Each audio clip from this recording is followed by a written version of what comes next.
اعوذ باللہ من الشیطان الرجیم بسم اللہ الرحمن الرحیم اما بعد قال اللہ تبارک و تعالی فی القرآن المجید وقول الحق بسم اللہ الرحمن الرحیم انکا لعلی خلق عظیم۔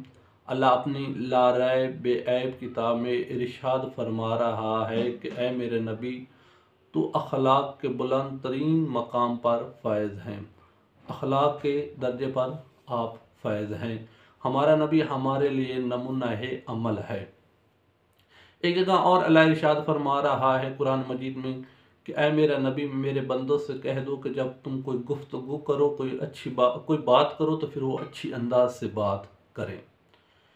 تو ہمیں چاہیے کہ جب ہم گفتگو کر رہے ہوں تو ہماری باتوں سے اخلاق کی خوشبو نظر آ رہی ہو، ہماری باتوں سے اخلاق جھلک رہا ہو، یہ نہ ہو کہ ہماری باتوں سے کوئی شیطان فائدہ اٹھا رہا ہو، ہماری باتوں سے لوگ ناراض ہو رہے ہوں۔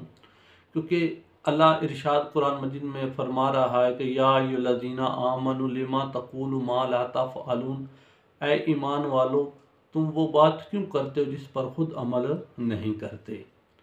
تو ہمیں چاہیے کہ ہم وہ بات کریں جس پر ہم خود پہلے عمل کرتے ہوں، کیونکہ زبان کے پیچھے اگر عمل گواہی دے گا تو پھر وہ بات خدا کی بارگاہ میں قبول ہوگی۔ ایک واقعہ ملتا ہے مالک اشتر کا۔ مالک اشتر جب کوفہ سے گزر رہے تھے تو ایک شخص نے جو بازار میں بیٹھا ہوا تھا اس مالک اشتر کو اس نے ایک پتھر مار دیا۔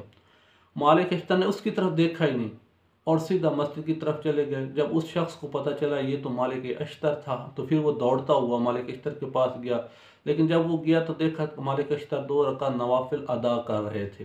جب مالک اشتر نے نماز مکمل کی تو وہ مالک اشتر کے قدموں پر گر گیا اور کہا کہ مجھے معاف کر دیں۔ مالک اشتر نے کہا کہ میں تو آپ کے لیے 2 رکعت نوافل پڑھ رہا تھا کہ اللہ آپ کو معاف کر دے۔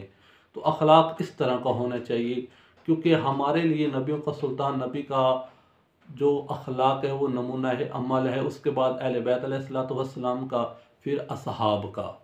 تو ہمیں اللہ ان باتوں پر عمل کرنے کی توفیق عطا فرمائے۔ والسلام علیکم۔